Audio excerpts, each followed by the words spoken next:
पे हमारे पास पढ़ लेते हैं। अच्छा है कि हम लोग जब ये समझ में आएगा तो next operating system topics that is called memory management. What about the single process memory management?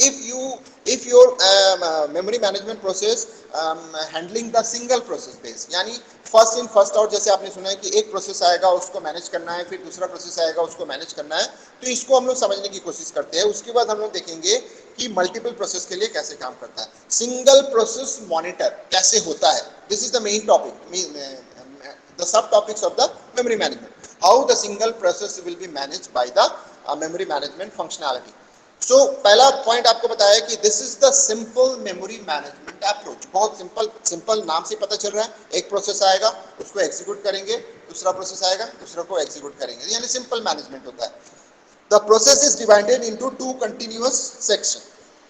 तो इसका मतलब है जो प्रोसेस होता है, यानी सॉरी मेमोरी प्रोसेस नहीं था, memory is divided into two continuous section.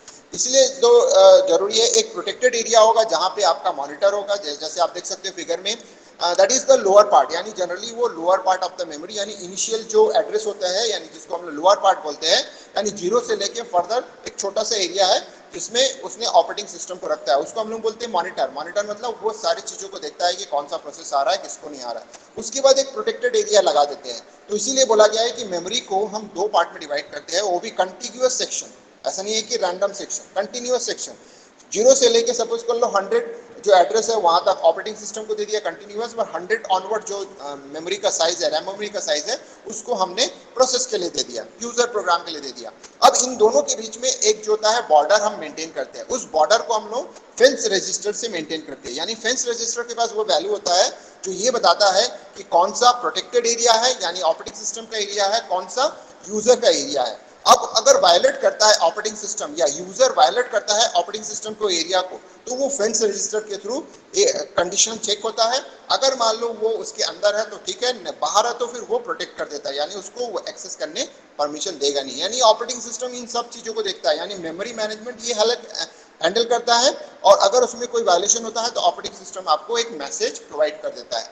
तो इसीलिए पहला सेक्शन क्या होता है, देखिए first section contains operating system program also called monitor. Already I have told you about that कि मॉनिटर ऑपरेटिंग सिस्टम्स क्या होता है, यानी मेमोरी मैनेजमेंट वहां पे स्टोर रहता है.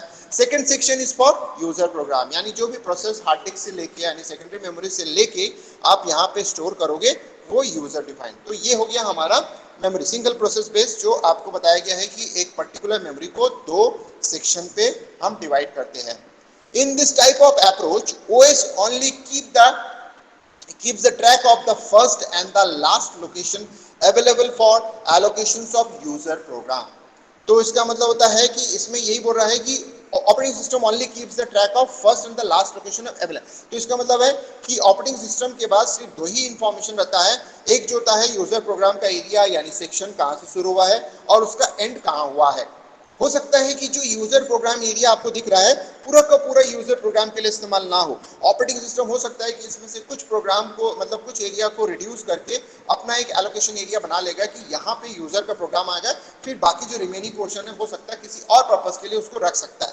तो इसका मतलब है इसका भी इंफॉर्मेशन कौन रखता है, हमारा ऑपरेटिंग सिस्टम रखता है. और लास्ट पॉइंट में बताया कि in order to provide a contiguous area of free storage for user program, or OS is loaded at one extreme end either at the bottom or at the top. तो इसका मतलब simple सी बात आपको समझ में आ रहा है. सपोज कर लो एक स्पेस अवेलेबल है, तो आप क्या करोगे, कोई भी अगर नया प्रोग्राम आता है तो उसको या तो टॉप से असाइन करना शुरू करोगे या बॉटम से असाइन करना शुरू करोगे. सिंपल सी बात है. जैसे सपोज कर लो आप एक हॉल है जिसमें आप स्टूडेंट को बैठा रहे हो, तो जब आप स्टूडेंट को बैठा रहे हो तो ये नहीं बोलोगे कि स्टूडेंट्स आप जो होता है जैसे कि अलग अलग स्कूल्स के ग्रुप में स्टूडेंट्स आ रहा है, किसी में 10 स्टूडेंट्स आ रहे हैं, किसी में 15 स्टूडेंट्स आ रहे हैं, तो किसी में 30 स्टूडेंट्स आ रहे हैं. तो ऐसे केस में अगर एक स्टूडेंट को आप अंदर लाते हो और बोल देते हो कि आप बैठ जाओ, तो वो रैंडमली कहीं भी बैठ जाएंगे. तो आप उसको मैनेज करना आपके लिए बहुत तकलीफ हो जाएगा. तो आप क्या करोगे कि आप बोलोगे कि नहीं, आप लोग जो आ रहे हो स्टूडेंट्स एक बैच को बोलोगे कि शुरू से बैठ जाओ, ठीक है. उसके बाद आप बोलोगे कि जो नेक्स्ट बैच आ रहा है उसके कंटिन्यूएशन में सेकंड से बैठ जाओ, या फिर ऐसा बोल सकते हो कि नहीं पीछे से बैठना शुरू करो आप लोग. तो इस तरह से वही चीज यहाँ पे लिखा गया है लास्ट पॉइंट में कि जब कोई प्रोसेस आता है तो कंटिग्यूअस एरिया को किस तरह से करता है, या तो वो मतलब एकदम टॉप से बैठाना शुरू करता है या फिर बॉटम से बैठाना शुरू करता है। तो this is the single process monitor. Last point जो है वो मैंने आपको एक एग्जांपल से समझाया। सिंगल प्रोसेस मॉनिटर में कंटिन्यूएशन पे देखते हैं कि ए न्यू प्रोग्राम, यानी जो एक न्यू प्रोसेस आ रहा है, प्रोग्राम और प्रोसेस में तो आपको पता है कि running state of program is known as a process. तो ये एक इंपॉर्टेंट होता है कि जब जब भी कोई एक रनिंग स्टेट होता है, यानी कोई प्रोग्राम जब हार्ड डिस्क में यानी सेकेंडरी स्टोरेज में स्टोर रहता है, उसको हम लोग क्या बोलते हैं, प्रोग्राम कहलाता है, जैसे सी प्रोग्राम। लेकिन उसी से एक प्रोग्राम को जब हम एग्जीक्यूट करते हैं तो जैसे ही वो रेडी क्यू में आ जाता है तो इसका मतलब होता है वो प्रोसेस कहलाता है। अब अभी भी वो कंप्लीटली प्रोसेस नहीं किया है, क्योंकि मैंने क्या बताया कि रनिंग स्टेट ऑफ प्रोग्राम जैसे ही उसको सीपीयू में असाइन करते हैं तो वो प्रोग्राम रेडी क्यू में जो अवेलेबल है वो एक्चुअली एक प्रोग्राम है या जॉब होता है, लेकिन जैसे ही उसको सीपीयू में असाइन करते हैं तो वो रन करने लगता है, तो यानी एग्जीक्यूशन में आ जाता है। तो that job is actually known as a process. तो आपको समझ में आ रहा होगा कि प्रोसेस का मतलब क्या होता है। तो प्रोग्राम मतलब जॉब और प्रोसेस मतलब रनिंग स्टेट ऑफ जॉब या प्रोग्राम। तो इसमें फर्स्ट पॉइंट में ये बताया है कि ये new program is loaded only when the OS passes a control to it. तो इसका मतलब है कि जैसे ही कोई जगह खाली होता है तो फिर वो इन्फॉर्म करता है किसको, हार्ड डिस्क को, यानी सेकेंडरी को इन्फॉर्म करता है या किसी प्रोग्राम को इन्फॉर्म करता है कि आप रन कर सकते हो, तो फिर वो रन करने के लिए आता है। तो इसका मतलब है जो कंट्रोलिंग है वो ओएस उसको संभालता है। After receiving A control by the process it starts running until its completion or termination due to input output or some error। तो इसका मतलब है जैसे ही वो कंट्रोल प्रोसेस को दे देता है और प्रोसेस जैसे ही आता है उसको जैसे ही सीपीयू में रन करने लगता है तब तक उसको जैसे प्रोसेस होता है तो उसको रन करना शुरू करता है सीपीयू में, और जैसे ही सीपीयू में रन करता है तब तक उसको रन करने देता है जब तक कि कोई टर्मिनेशन, इनपुट आउटपुट या सम एरर, जैसे कि मैंने बोला, मैंने आप लोगों को पढ़ाया सीपीयू शेड्यूलिंग, अगर प्रीएम्प्टिव वर्जन है तो वो टर्मिनेट हो जाएगा और नॉन प्रीएम्प्टिव वर्जन है तो वो कंटिन्यूअस फॉर्म में रहेगा। तो ये सब चीजें अब सेकेंडरी चीजें हैं, यानी जो कि सीपीयू से रिलेटेड है। एक बार जब सीपीयू में आता है तब तक चलाता है जब तक रिलेटेड टू द सीपीयू का जो हम एल्गोरिथम यूज कर रहे हैं वो काम करके या तो कोई इंटरप्शन ना हो या तो फिर किसी कारण से या इनपुट आउटपुट हो वजह या किसी और कारण से वो टर्मिनेट ना हो जाए, तब तक उसको चलने देते हैं। थर्ड पॉइंट में बता रहा है when this program is completed or terminated the OS may be load another program for execution। तो इसका मतलब है कि सपोज कर लो नॉन प्रीएम्प्टिव वर्जन की वजह से वो कंप्लीट होने के बाद बाहर निकल जाता है, तो उस खाली जगह जो मिलता है ऑपरेटिंग सिस्टम क्या करता है, दूसरे प्रोसेस को लाके उस जगह में स्टोर करके उसको फिर एग्जीक्यूशन में, यानी सेकेंडरी से डेटा को पहले, यानी सेकेंडरी से जो प्रोग्राम्स होता है उसको पहले हमको प्राइमरी मेमोरी में लोड करना पड़ता है, फिर उसको सीपीयू को असाइन करना पड़ता है। तो जो जगह खाली हुआ है उस पर हम कर सकते हैं। उसी तरह से मैं क्या बोल रहा हूँ, टर्मिनेटेड, टर्मिनेटेड कुछ भी हो सकता है, मतलब अगर प्रीएम्प्टिव वर्जन आप यूज कर रहे हो तो एक किसी कारण से प्रायोरिटी के बेस पर अगर सपोज कर लो आप चलते हो तो प्रायोरिटी अगर लोअर प्रायोरिटी किसी का लोअर प्रायोरिटी एग्जीक्यूट कर रहा है और हायर प्रायोरिटी का प्रोसेस आ गया तो आप उसको टर्मिनेट कर दोगे। तो ये चीजें होती है टर्मिनेट का मतलब। तो कंप्लीटेड और टर्मिनेट आपको समझ में आ गया कि जैसे ही खाली होता है फिर उसको क्या करता है, दूसरे प्रोसेस को हम वहां पे एग्जीक्यूट कर देते हैं। ठीक है, तो दो तरीके से हो सकता है। जैसे मान लो टर्मिनेट हुआ है, जैसे प्रीएम्प्टिव वर्जन के बेस पर टर्मिनेट हुआ है, तो इसका मतलब है जो दूसरा रेडी क्यू में अवेलेबल है प्रोसेस है उसको रन कर देंगे, यानी ऑलरेडी हमारे पास रेडी क्यू में जॉब अवेलेबल है। और दूसरा केस ऐसे हो सकता है, मान लो रेडी क्यू में कोई जॉब अवेलेबल नहीं है, तो आप क्या करोगे, सेकेंडरी मेमोरी से डेटा को लाके रेडी क्यू में डालोगे। ऐसा करके आप इसको समझ सकते हो। नेक्स्ट पॉइंट में आपको बता रहा है कि the two important issues such as protection and sharing of code must be addressed while designing any memory management schemes। मैंने ऑलरेडी इसके प्रीवियस जो लेक्चर्स है उसमें आपको बताया था कि protection and sharing is the important. इसके बारे में यहाँ लिखा हुआ है, पहला पॉइंट में ये लिखा होगा, sharing of codes and data is a single process environment does not make much sense because only one process resides in a memory. तो इसका मतलब होता है कि शेयरिंग का जो कंसेप्ट है, यानी दो इंपॉर्टेंट फीचर्स होते हैं, लेकिन उसमें से जो पहला फीचर है शेयरिंग, वो इफेक्टिव नहीं होता सिंगल प्रोसेस के लिए। क्यों? क्योंकि यहाँ पे single process at a time run कर रहा है, तो जिसकी वजह से हम दो प्रोसेस के बीच में कम्युनिकेशन हो ही नहीं रहा है। तो जब दो प्रोसेस के बीच में कम्युनिकेशन नहीं हो रहा है तो डेटा शेयरिंग का कोई रोल इसमें नहीं होता है। तो इसलिए ये चीज होता है इनएक्टिव रहता है, या आप बोल सकते हो कि इलॉजिकल वे में शेयरिंग जो होता है सिंगल प्रोसेस के लिए काम करता है, बोल नहीं सकते, यानी इसके लिए लीगल नहीं है। दूसरा होता है protection is also hardly supported by a single process monitor because only one process is memory. अब इसमें भी वही चीज होती है, यानी ये जो दो इंपॉर्टेंट फीचर्स है सिंगल प्रोसेस के लिए उतना इफेक्टिव नहीं है आप बोल सकते हो। तो प्रोटेक्शन के लिए बात करेंगे तो प्रोटेक्शन भी बहुत मिनिमम केस में, हाँ प्रोटेक्शन किससे करना पड़ेगा, जो कंट्रोल वाला एरिया है उससे उस प्रोसेस को प्रोटेक्शन करना पड़ेगा, हाँ लेकिन दो प्रोसेस के बीच में प्रोटेक्शन का कोई सवाल ही नहीं उठता क्योंकि eight a time single process run कर रहा है, सिंगल प्रोसेस अंडर कंट्रोल में काम कर रहा है। जब सीपीयू में काम कर रहा है तो इसका मतलब सिंगल प्रोसेस ही काम कर रहा है, तो उस केस में मेमोरी मैनेजमेंट में आपका सिंगल प्रोसेस रन कर रहा है। तो आपको समझ में आ रहा होगा कि सेकेंडरी स्टोरेज से प्रोग्राम को जब तक हम प्राइमरी में नहीं लाते हैं तब तक वो प्रोसेस नहीं कहलाता। जैसे ही प्राइमरी मेमोरी लाते हैं तो उसका एग्जीक्यूशन स्टार्ट हो जाता है। अब जब एग्जीक्यूशन स्टार्ट हो जाता है तो इसका मतलब सीपीयू और प्राइमरी की मेमोरी के बीच में क्या होता है, कोऑर्डिनेशन होता है।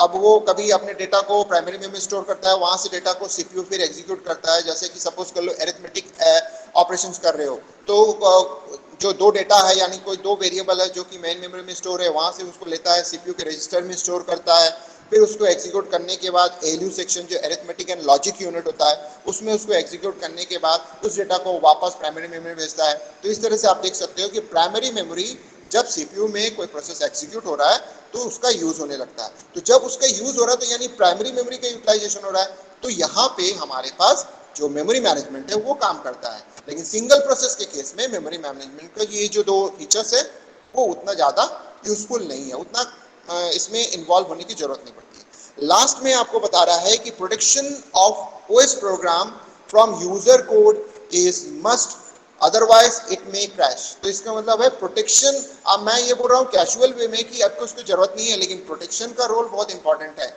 सपोज कर लो सिंगल यूजर प्रोसेस यूज कर एक्सेस करते करते मॉनिटर एरिया में जाके उसमें चेंजेस कर देता तो आपका जो मशीन है वो क्या होगा, क्रैश हो जाएगा। तो इसलिए लास्ट पॉइंट इंपॉर्टेंट है, यानी अगर हम शेयरिंग और प्रोटेक्शन की बात करते हैं तो प्रोटेक्शन हमेशा काम करता है, शेयरिंग ऑप्शनल है। किस केस में, सिंगल प्रोसेस के केस में।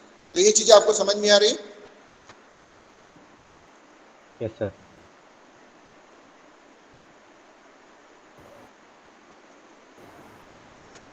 तो ये हो गया।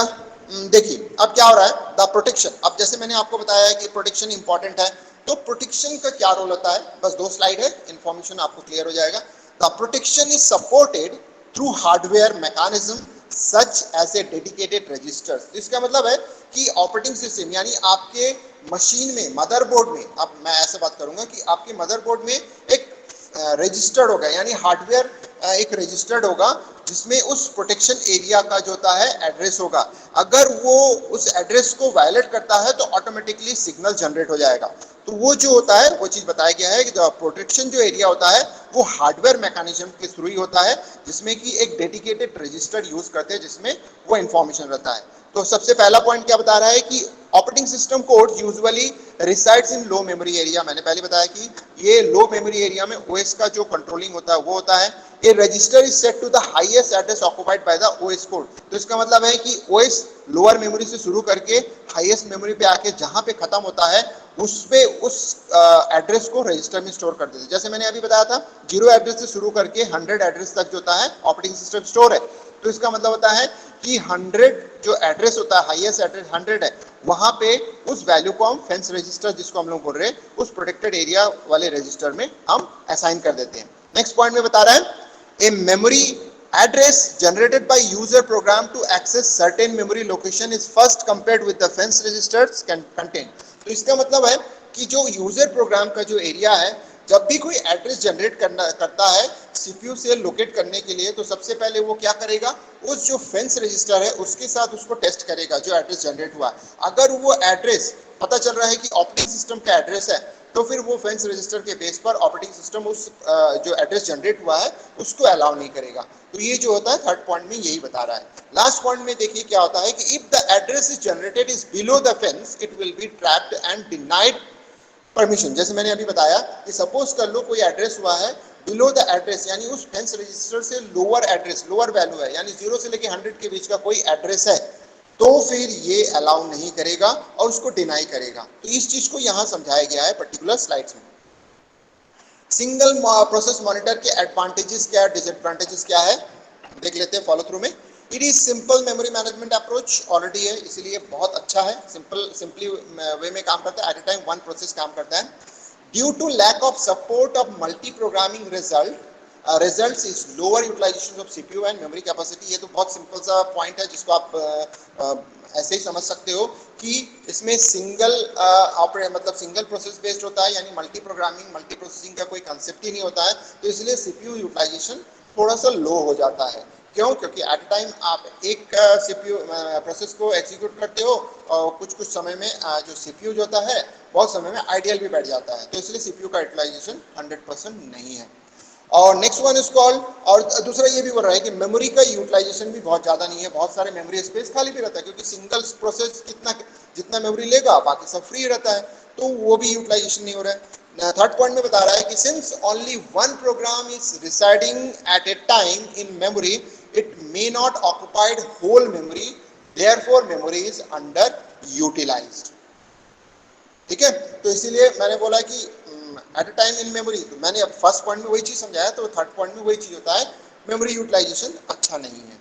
CPU will be sitting ideal during the period when a running program requires some inputs.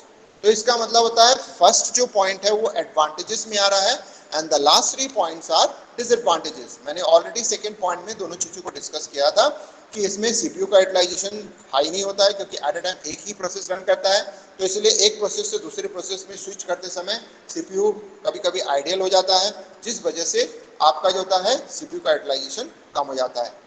तो सेकंड पॉइंट में मेमोरी के बारे में बताया, थर्ड पॉइंट में तो यानी लास्ट जो 3 पॉइंट्स है, this is actually and disadvantages. First point इसका एडवांटेजेस में एक ही है कि ये सिंपल मेमोरी मैनेजमेंट अप्रोच